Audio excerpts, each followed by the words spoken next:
Welcome to ఫైడే media. ప్రస్తుతం ఆంధ్రప్రదేశ్లో దువ్వాడ శ్రీనివాస్ వ్యవహారం రోజుకు మలుపు తిరుగుతుంది.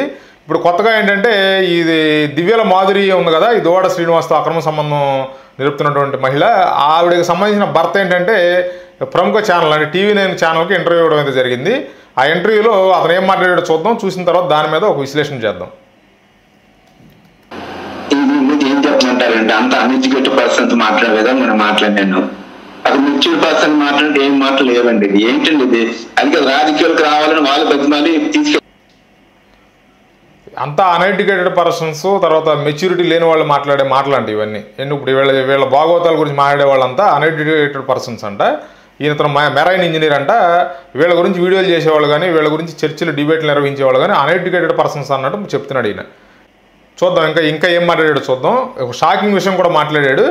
దానికి వీడికి ఖచ్చితంగా బుద్ధి చెప్పాలి, అది కూడా చూద్దాం ఒకసారి. నాకు అసలు ఇష్టమే లేదు అసలు రాజకీయ పంపిణీ. యాక్చువల్ గా అయితే నేను పక్క టీడీపీ తెలుగుదేశం పార్టీ అభిమాని, కానీ జగన్మోహన్ రెడ్డి అభిమాని అని చెప్పి నాకు ఇష్టం లేకపోయినా. ఇతను టీడీపీ అభిమాని అంట. ఈ మహేష్ చంద్ర అనే వ్యక్తి, ఇతను అంటే ఈ మాధురి భర్త పేరు మహేష్ చంద్ర. అతను ఏం చెప్తున్నాడంటే, నేను టీడీపీ అభిమానిని, నాకు ఇష్టం లేకపోయినా కూడా నా వైఫ్ అయినటువంటి మాధురి జగన్మోహన్ రెడ్డి అభిమాని కాబట్టి ఇష్టం లేకుండానే రాజకీయాల్లోకి పంపించడం జరిగింది అని చెప్తున్నాడు. ఇప్పుడు వీళ్ళు రాజకీయాల్లోకి వచ్చి ఎవరిని ఉద్ధరిద్దామని వాళ్ళు ఉద్ధరించుకోవడానికి రాజకీయాల్లోకి వచ్చారు. ప్రజలను ఉద్ధరించడానికి నువ్వు రాజకీయాల్లోకి పంపించావా నీ భార్యని? ప్రజలను ఉద్ధరించడానికి పంపించావా నీ భార్యని? దువ్వాడ శ్రీనివాసం ఉద్ధరించడానికి పంపించావా? చూద్దాం ఇంకేం మాట్లాడాడు చూద్దాం. ఇంప్రూవ్మెంట్ అవుతుందని చెప్పేసి ఏవో పిలిపించి ఏవో మాట్లాడతారు. అటు ఎందుకండి పెళ్ళడం ఎందుకు ఇలా చక్కగా అనిపించుకోండి చెప్పండి. అంటే మాధురి రాజకీయాల్లో బాగా షైన్ అవుతున్నారు, ఎప్పటికన్నా ఒక థ్రెట్ అవ్వచ్చు అన్న ఉద్దేశంతో ఆమెను ఇలా చేస్తారని మీరు అనుకుంటున్నారా? అంతే, ఇంకేం కాదండి. తన కూడా నాకు తెలుసు కదండి మాధురి గారు. తను అందరితో చాలా క్లోజ్ గా ఈజీ మూమెంట్ ఉంటారు. అంత దానికి బ్యాడ్ అనుకుంటే ఎలా చెప్పండి? తను చాలా ఈజీగా. అంటే ఇప్పుడు ఆ టీవీ9కి సంబంధించిన యాంకర్ అడిగిన ప్రశ్న ఏంటంటే, ఈవిడ రాబోయే రోజుల్లో థ్రెట్ అవుతుంది, రాజకీయంగా ఎదుగుతుందని చెప్పి కావాలని ఈవిడ దెబ్బతీశారా అని ఆవిడ క్వశ్చన్ అడిగితే ఆవిడ భర్త చెప్తున్నాడు అనమాట. వీడికి అసలు నోటికి అన్నం తింటున్నాడా గడ్డి తింటున్నాడా కూడా అర్థం కావట్లా. ఆవిడ అందరితో క్లోజ్గా ఉంటుంది, ఈజీ గోయింగు, కాబట్టి ఆవిడ ఎదిగిపోతుందని చెప్పి కావాలని ఇదంతా ప్లాన్ చేశారు అని చెప్పి ఆవిడ చెప్తున్నాడు అతను. ఇక ఇప్పుడు మీకు కూడా డౌట్ రావచ్చు, ఇతన్ని ఆడు వీడియోని ఎందుకు సంబోధిస్తున్నారు మీరు? ఖచ్చితంగా అతను మర్యాద ఇవ్వాలి కదా అని చూసేవాళ్ళు కూడా డౌట్ అయితే రావచ్చు. వీడి ఇంటర్వ్యూ ఆల్రెడీ చూశాను నేను, కాకపోతే ఏంటంటే వీడియో చేయడం కోసం మళ్ళీ ప్లే చేస్తున్నాను అనమాట. వీడి ఇంటర్వ్యూలో ఒక ఎగ్జాంపుల్ చెప్పాడు, అంటే వీళ్ళ బంధం గురించి ఒక ఎగ్జాంపుల్ చెప్పాడు. ఆ ఎగ్జాంపుల్ చెప్పిన దాని కారణంగా వీడి మీద ఉన్నటువంటి గౌరవం పోయి, అంతకుముందు జనరల్గా ఏంటంటే వీళ్ళ ఎపిసోడ్ జరుగుతున్నప్పుడు దువ్వాడ శ్రీనివాసు మాధురి వాణికి సంబంధించిన ఎపిసోడ్ జరుగుతున్నప్పుడు నాకు ఒక ఆలోచన ఉండేది. ఖచ్చితంగా ఇప్పుడు ఈ మాధురి భర్త ఏమై ఉంటాడు పాపం, అతను ఎటు కాకుండా అయిపోయాడే, ఇప్పుడు అమెరికాలో ఉన్నాడు అంటున్నారు, అతని పరిస్థితి ఏంటి, అతని మానసిక పరిస్థితి ఏంటి అనేది ఒక ఆలోచన అయితే ఉండేది నాకు. కానీ వీడు వచ్చి ఈ ఇంటర్వ్యూలో మాట్లాడిన తర్వాత వీడు ఒక ఉట్టి శుద్ధ ఎదవా అనే విషయం నాకు అర్థమైంది. ఒకసారి అతను ఇంకేం మాట్లాడాడో చూద్దాం. అంత మాత్రం బ్యాడ్ అనుకుంటామా? కాదు, క్లోజ్గా ఉంటే కొద్దిగా క్లోజ్గా ఉంటారు రాజకీయాల్లో ఉన్నవాళ్ళు, అంత మాత్రం బ్యాడ్ అనుకుంటావా అంటాడు. ఒరే నికృష్టుడా, నేను దువ్వాడ శ్రీనివాస్తో కలిసి ఉంటున్నాను, అడల్టరీ చేశానని చెప్పి నీ భార్య స్వయంగా చెప్పిందిరా మీడియాతో. తర్వాత దువ్వాడ శ్రీనివాసు మేము కనెక్ట్ అయ్యాం, కొంత దగ్గర అయ్యామని చెప్పి అతను కూడా మీడియాలో చెప్పడం జరిగిందిరా. ఇంకా అనుకోవడం ఏంట్రా స్వామి, వాళ్ళిద్దరి మధ్య అక్రమ సంబంధం ఉందని వాళ్ళిద్దరూ ఒప్పుకున్నారు. నువ్వు ఇప్పుడు మధ్యలో వచ్చి ఎలా అనుకుంటావు అంటావేంటి? వాళ్ళిద్దరు చెప్పేసిన తర్వాత అంటే గత కొన్ని రోజులుగా నువ్వు మీడియాను ఫాలో అవుతున్నావా, లేకపోతే వీళ్ళు మళ్ళీ నేనేదో అట్లా మాట్లాడిస్తున్నారు వాళ్ళు? అట్లా నీకేమైనా డబ్బులు ఎరాయిసి ఆ దువ్వాడ శ్రీనివాసు ఆ మాధురి నీతో ఎట్లా మాట్లాడిస్తున్నారు అనేది అర్థం కావట్లే మాకు చూసేవాళ్ళకి.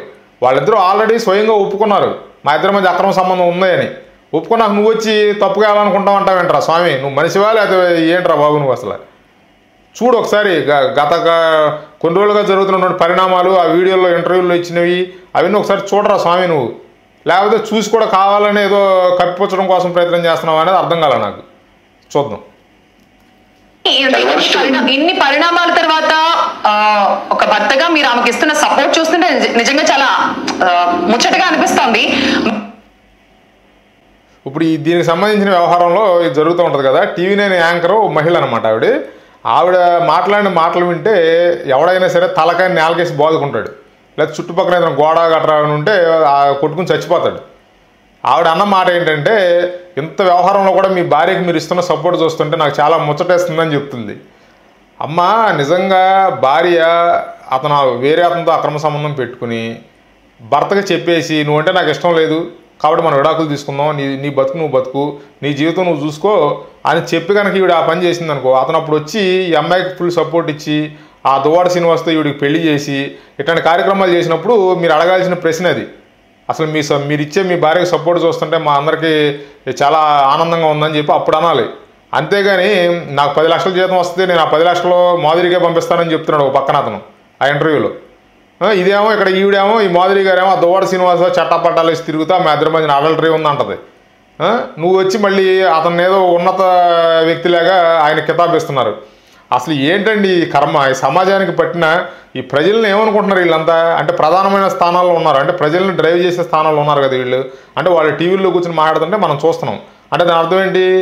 వీళ్ళు చెప్పే స్థానంలో ఉన్నారు, ప్రజలు వినే స్థానంలో ఉన్నారు. అంటే ఇక మనం ఏం చెప్పినా కూడా ప్రజలు వెర్రి పప్పల్లాగా వింటారు. ప్రజలు ఏముందలే మనం ఎటు చెప్తే అటు ఆడతారు అనే ఉద్దేశమా, లేకపోతే ఏంటి వీళ్ళకి అర్థం కావట్లా? ఇప్పుడు ఆ మీడియా ఛానల్కైనా లేకపోతే ఈ ఇంటర్వ్యూలో మాట్లాడే వాళ్ళకైనా సరే నా సూటి ప్రశ్న ఇది. అంటే ప్రజల్ని అంత మరీ వెర్రి వెంగళప్పల్లాగా భావిస్తున్నారా మీరు? ఏంటండి అసలు నాకు అర్థం కాలేదు అసలు, చెప్పండి. అయినా తను నాకు చిన్న బాబులకు ఎప్పుడు చూసుకునేది, అమ్మతో అమ్మలాడితే మా మాధురి ఎవరు ఎన్ని చెప్పిన పట్టించుకోండి, నేను రాముని కాదు ఎవరు చెప్తే నేను ఫీల్ అయితే వదిలేయడానికి. అది నాకు అమ్మతో అమ్మలాడు మా మాధురి. ఎవరు నేను కుక్కలు తను నాది ఏడ్చింది కూడా అన్నాను. ఇప్పుడు సెలవు ఇచ్చాడు. దీని గురించి ఆడి మీద మర్యాద పోయి నేను వాడు వీడిని సంబోధిస్తుంది. వీడంట రాముడు కాదంట. అంటే ఊళ్ళో వాళ్ళ మాటలు చెప్పింది విని భార్యని అగ్నిప్రవేశం చేయించాడు కదా సీతాదేవిని, దాన్ని వీడు ఉటంకిస్తూ నేను రాముడిని కాదు, ఊళ్ళో వాళ్ళ మాటలు విని నా భార్యని నేను అనుమానించటానికి నాకు అమ్మతో సమానం, నా తల్లితో సమానం అంటాడు. ఒరే నికృష్టుడా, రాముడితో పోల్చుకోవడం ఏంటరా దరిద్రుడా? కోట్లాది మంది ప్రజలు అభిమానించే దేవుడురా రాముడు. మీ అక్రమ సంబంధాలు మీ అనైతిక బంధాలలో రాముని లాగుతారు ఎందుకురా దరిద్రులారా? ఆవిడ యాక్సిడెంట్ అంటది, నేను చచ్చిపోదాం అని చెప్పి కారుని గుద్దాను అంటది. ఆ కారులో ఉన్న వాళ్ళ జీవితాల పరిస్థితి ఏంట్రా? ఆవిడ మీద హత్యాయత్నం కేసు నమోదు చేయాలి. మరి ఏం జరుగుతుందో ఏం అర్థం కావట్లేదు దీనికి సంబంధించిన వ్యవహారంలో. నువ్వు వచ్చి ఇప్పుడు నేను రాముడు కాదు నాకు అమ్మలాంటిదని చెప్తున్నావు నీ భార్యని. సరే నీ భార్యను నువ్వు అభిమానించుకో, రాముడిని ఎందుకు తీసుకొస్తున్నారు దీంట్లోకి, మీ అక్రమ సంబంధాల్లోకి, మీ అనైతిక సంబంధాల్లోకి? ఏంట్రా ఈ దరిద్రం మాకు? ప్రతి ఓడు హిందూ మతానికి పట్టిన చీడల్లాగా తయారయ్యారా మీరు అసలు? ప్రతి ఓడు దేవుణ్ణి తీసుకురావడం, రాముడిని తీసుకురావడం. ఆ దువ్వాడ శ్రీనివాస్ ఏమో పవన్ కళ్యాణ్ను ఎన్టీఆర్ చేస్తే తప్పులేదు కానీ నేను చేస్తే తప్ప అంటాడు. నువ్వు వచ్చి రాముడిని అంటావు. ఒరే దుర్మార్గులారా, మీ దరిద్రపు అనైతిక బంధాల్లోకి ఎందుకురా ప్రముఖులను లాగుతారు, దేవుణ్ణి లాగుతారు ఎందుకురా? ఏమి కర్మరా ఇది? ప్రజలు చేసుకున్న కర్మరా ఇదంతా. మీరు కాదురా, మీరంతా శుభ్రంగా ఉన్నారు, ఫైనాన్షియల్గా వెల్ సెటిల్డ్. మీ అందరూ చూస్తుంటే అర్థమవుతుంది. నాకు ఈ ఇంటర్వ్యూ చూసిన తర్వాత అర్థమైంది ఏంటంటే వీడి దగ్గరుండి వేసే రకం, సొంత పెళ్ళామైనా ఎవరైనా సరే దగ్గరుండి వేసే రకంలా కనపడుతున్నాడు. దీన్ని మెచ్యూరిటీ అంటారంట ఆడి భాషలో. మెచ్యూరిటీ పీపుల్ లాగా మాట్లాడతలేదు, చదువుకున్న వాళ్ళలాగా మాట్లాడుతున్నాడు, నేను మెరైన్ ఇంజనీర్ అంటున్నాడు. ఓరు నాయన, మెచ్యూరిటీ అంటారని నాకు తెలియదురా బాబు, మాకు తెలియదు. మా సమాజం ఇంకా అంత డెవలప్ అవ్వలేదురా. Thanks for watching. Please like, share and subscribe 5D Media.